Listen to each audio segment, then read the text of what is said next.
Salut la compagnie, c'est Jules Melon et aujourd'hui on se retrouve pour un petit podcast bonus sur un film français sorti il y a un peu plus de 2 semaines et que je devais voir donc à cet instant mais j'en avais été empêché à cause de la neige. J'ai quand même pu trouver un petit créneau pour me rattraper donc un peu sur le tard ce Ma Frère, deuxième long métrage du duo Lise Akoka et Roman Guéret dont j'avais déjà raté les pires, leur premier donc à l'époque. Bon là je me rattrape enfin un petit peu, il était temps.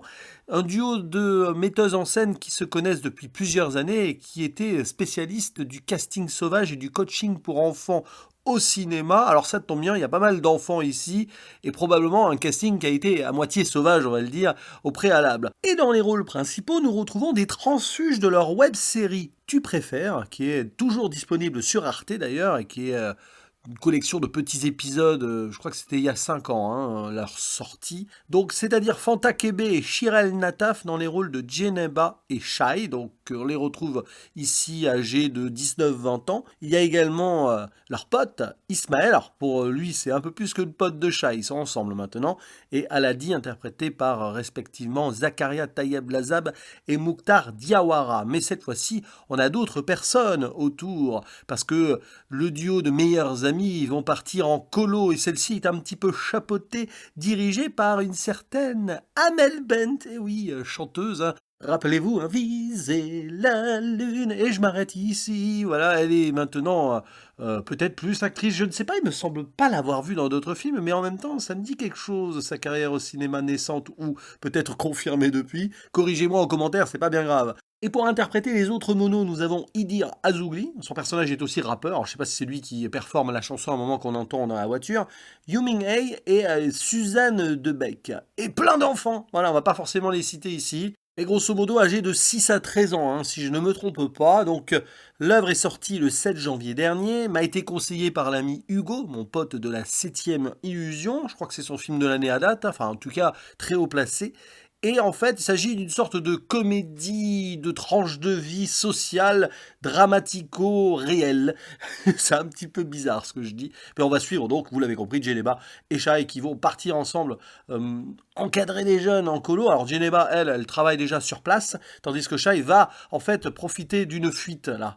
Parce que c'était pas prévu à la base, mais entre sa famille qui lui met la pression et tout, surtout ça en fait. Parce que elle a un petit copain qui est musulman, elle est d'une famille juive, et donc ils se cachent en fait pour s'aimer, et là c'est plus possible. Le frère est absolument toxique et insupportable avec elle, il veut contrôler sa vie, donc à un moment, partons ailleurs, mais n'oublions pas l'amour, c'est-à-dire qu'Ismaël, le cœur est là, et peut-être qu'il viendra les rejoindre, enfin c'est une promesse, on verra si dans le film elle est tenue. Tandis que Djeneba, elle fuit autre chose, mais elle c'est plus qu'elle s'en serait passée, elle doit laisser son petit frère, son demi-frère d'1 an, derrière elle à une voisine, parce que sa mère est partie. Mais bon, là, elle peut pas esquiver le boulot. Et on ne sait pas où est la maman. Et c'est très problématique. Ça va monter en crescendo, hein, ce sujet-là, vers la dernière partie du film. Donc, deux jeunes femmes, disons-le, hein, désormais, qui ont leurs soucis, mais qui vont peut-être aussi apprendre à respirer autrement en compagnie de cette jeunesse et diverses générations réunies ici, puisque vous avez Amel Bent, hein, qui est quadragénaire, hein, probablement, là. Vous avez même peut-être l'une des monos qui est plus trentenaire, ou je ne sais pas, mais bon, ça donnerait l'impression, elles qui ont 20 ans et les enfants qui en ont la dizaine. Et ça, c'est un beau mélange. Un mélange aussi multiculturel, qui ne se pose pas de questions, ou qui on rigole, on s'en amuse, ou découvre en fait sur les potentielles différences qu'on peut avoir les uns les autres, et ce petit cocon de vie qui va ainsi passer quelques semaines ensemble dans la Drôme, un petit peu au milieu de nulle part, mais c'est beau, ça permet justement de réfléchir à autre chose et peut-être d'avancer sa vie d'autres perspectives pour ce qui sera donc la réalité autre et du quotidien de retour, je crois que c'est sur Paris, hein, 19e arrondissement, c'est quelque chose comme ça. Donc ici, le duo de réalisatrices abandonne le nord de la France, parce que c'était traité dans les pires, et même dans leur court-métrage préalable, si je ne me trompe pas, qui avait été nommé au César et que j'ai rattrapé d'ailleurs, voilà, Chasse Royale, je crois que c'est ça le titre, pas Clash Royale, hein, qui est sympathique d'ailleurs, hein, sur une urgence adolescente. Là, c'est plus une urgence de vie globale, et disons que ça touche au cœur. J'ai eu mes premières émotions de réalité, j'ai envie de dire, en termes de cinéma 2026. Alors Alors, il y a eu un petit peu quand même le Jarmouche, notamment sur son troisième acte. Il y a eu Hamnet, là, il y a quelques jours, mais c'est plus dans le côté théâtral des émotions. Évidemment, un petit peu surjoué aussi, mais ça m'a marqué. Là, c'est vraiment dans quelque chose de vraiment palpable. Alors oui, des petites choses sont codifiées en mode film de colo estival. On pense à Nos jours heureux de Toledano Nakache, que j'ai vu il y a longtemps d'ailleurs. J'en garde un vague souvenir, mais c'était plutôt sympathique. Et aussi avec le côté peut-être mélo de certaines dramaturgies qui sont là, notamment avec nos deux protagonistes principales. Mais on va plus s'attacher en fait à la petite vie autour des enfants qui eux aussi leur petites histoires naissantes. Enfin voilà, elles arrivent à eux, notamment un qui va avoir son premier baiser, mais c'est très compliqué avec cette relation de couple qui s'est décidée comme ça dans un bus, mais qui n'est pas si consentante que cela. Alors même, oui, à 12-13 ans, c'est possible. Donc ça questionne aussi déjà cette éducation-là, de savoir comment, oui ou non, entamer une relation et que les deux parties, entre guillemets, c'est moche de dire ça comme ça, sont sur la même longueur d'onde ou pas. Attention à la pression de groupe aussi, parce que cette scène de baiser qui est un petit peu malaisante, mais c'est volontairement cringe, comme disent les jeunes, mais bon, on va en parler du langage, parce que on voit autour, là, c'est presque une forme de pari, une forme de, maintenant vous êtes ensemble, il faut aller au bout, enfin, aller au bout pour leur âge, quoi, donc un petit béco. Je ne sais pas pourquoi la caméra va aller chercher en gros plan, là, à ce moment-là, mais bon, hein, c'est un choix peut-être de rupture aussi. Bon, il y a ça, il y a les petits qui sont peut-être mal dans leur peau, il y en a une qui parle pas trop, qui s'appelle Rihanna d'ailleurs, il y a un petit aussi, alors je crois que c'est Guillaume son prénom, qui est un petit peu rejeté, qui a eu une vie difficile et qui va peut-être se révéler aussi. Il y a deux sœurs, bref, il y a le meilleur pote de celui qui se fait embrasser pour la première fois. Enfin, il y a plein de petites histoires comme ça hein, qui vont se cristalliser là, qui vont être plus ou moins développées. Et même avec les monos autour, on apprend un peu à les connaître avec Bérangère qui est un petit peu old school, qui a du mal, qui est timide. Et puis on a un mono IL aussi, un Naël, qui est peut-être ni homme ni femme, ou à la fois homme et femme. Alors c'est pas du tout du manque de respect hein, que je dis là, ici, c'est juste les propos tenus par les personnages du film qui découvrent voilà, d'autres possibilités, mais quelqu'un qui est parfaitement bien dans sa peau et qui est très très bien avec les gamins aussi, qui eux aussi vont même pas finalement se poser de questions tout en évidemment commentant la situation, vous savez les enfants, hein.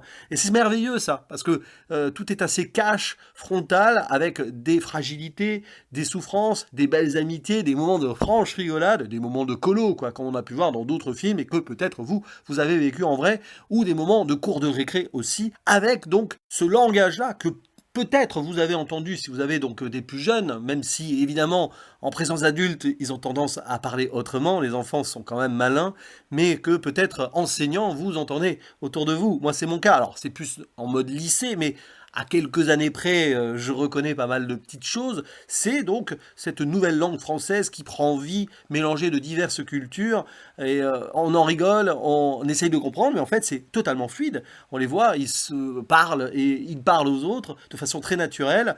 Et ça passe très bien. Alors, c'est ça qui est la force du film pour moi, parce que forcément, c'est recréé, c'est écrit, c'est scénarisé. Il y a peut-être des parts d'impro de temps en temps, mais le duo de réalisatrices également, et c'est important de le préciser, scénariste, en compagnie d'ailleurs de Catherine Paillet, c'est important de le citer parce qu'elle s'était occupée de À l'abordage avec Guillaume Braque, donc un petit côté estival peut-être. Bon bref, toutes ces répliques, donc ces dialogues ont été écrits. Hein. Tout ça a été écrit, évidemment, par le duo qui s'est imprégné d'un vrai moment en colo où elles ont passé du temps avec les deux actrices principales pour vraiment que ce soit le réel, capter cela, quoi, et donc retranscrire ceci en script et après apprendre ceci aux enfants qui ont peut-être répété aussi. Je crois qu'il y a eu un travail à l'oreillette, il y a eu pas mal de petites choses là, mais on les sent quand même assez naturelles, même si parfois tu sens que ça a été mécaniquement répété. Il y a des petits détails comme ça qui trompent pas, mais elles ont fait l'effort absolu de vraiment essayer de sélectionner des images qui sonnent vraies, quoi. Et finalement, leur relation entre eux, ces jeunes, sonne vraie. On se demande même si du coup ça n'a pas vraiment été une vraie colo lors du tournage. Peut-être que ça a été reproduit ainsi. Et donc on va s'attacher à tout cela. Il y a beaucoup de choses évidemment, parce que toutes ces petites intrigues parallèles qui vont prendre de l'importance ou non, il y a des moments assez intenses et touchants vers la fin aussi, où on a le témoignage d'une survivante de l'Holocauste. Et là aussi, on parle de génération, mais en fait, on va même chercher très haut.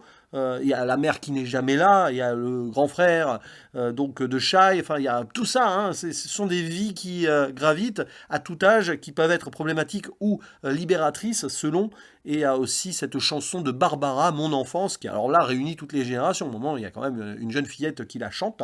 Pourtant, c'est pas un truc que vous allez écouter si vous traînez avec des ados ou des jeunes enfants dans leur playlist, hein, loin de là. Mais je crois qu'il y a du Théodora aussi. Alors, j'ai écouté un petit peu cet artiste. Oui, je m'intéresse à la musique des plus jeunes et il me semble que j'en ai reconnu quelque chose. Il y a aussi du rap, je ne sais pas de qui, mais peut-être de donc cet acteur là, Idir Azougli, j'en sais rien, j'ai pas eu le temps de vérifier plus en profondeur. Mais voilà, c'est rafraîchissant en fait. Et ça arrive à être touchant. Moi je dis chapeau à Fanta Kébé et Chirel Nataf parce qu'elles sont vraiment pétillantes, naturelles et dans leur moment de tristesse, c'est très fort. Voilà, il y a une scène très très marquée, marquante, où Fanta Kébé pleure dans les bras d'Amel Bent. Alors, je dis pas pourquoi, mais c'est quand même très familialement. Voilà, on sent qu'elle a mis beaucoup d'elle. Alors c'est du jeu d'actrice ou c'est vraiment de l'introspection. C'est toujours ça aussi le mystère parfois des grandes performances d'actrices et d'acteurs. Mais en tout cas, ça sonne juste et c'est jamais dans le tire-larme ni le pathos. Loin de là. Hein. Là pour le coup, c'est vraiment des choses qu'on peut avoir en vrai, des prises de tête aussi, parfois même dans des fulgurances. C'est un film à frottement, c'est un film qui veut résister à des choses aussi, mais qui revient très vite sur des rails. Évidemment, c'est une fiction et puis le côté un peu à la Truffaut pour le rapport au regard vers la jeunesse, c'est intéressant. Je dis Truffaut, mais bon, dans notre temps, je pense qu'il y a pas mal de trucs là-dessus. C'est un film qui peut parler à beaucoup de générations et n'ayez pas peur, si vous avez plus de 40 ans comme moi, voire encore plus âgé, de tenter votre chance avec ce film-là, car on y voit la jeunesse en mouvement et c'est ça aussi qui évite de nous faire de nous de vieux cons, de s'ouvrir et de s'intéresser à cela parce qu'il n'y a rien de plus naturel en fait. Hein. Les choses évoluent, nous-mêmes quand on était plus jeunes, on horripilait peut-être nos parents ou nos grands-parents, peut-être que là, ça en horripileront certains, mais ouvrez votre esprit. Moi, j'ai passé un moment exquis et je me suis laissé bercer. Et c'est peut-être l'un des films de l'année à date, oui. En tout cas, en projection française, là, oui, certainement. Mais en tout cas, je pense que je vais le retenir pas mal de temps, celui-ci. Je ne sais pas s'il sera revu d'ici la fin de l'année, mais c'est intéressant et je suis content voilà, de l'avoir vu et de l'avoir rattrapé et ne pas avoir attendu une expérience VOD qui aurait peut-être pas été la même, je ne sais pas. N'hésitez pas donc à lui donner sa chance et puis à me dire en commentaire ce que vous en avez pensé, si vous l'avez vu. Il faut soutenir ce genre de cinéma qui va chercher quand même le réel, le social oui, mais sans aller trop pousser le pathos et tout. Non, là c'est quelque chose qui vit, qui bouillonne et donc ça, moi je dis oui, voilà. Et même les fragilités, on les embrasse, elles font partie de toute façon de la diégèse globale et c'est ça le plus important. Allez, je vous dis à la prochaine, ciao.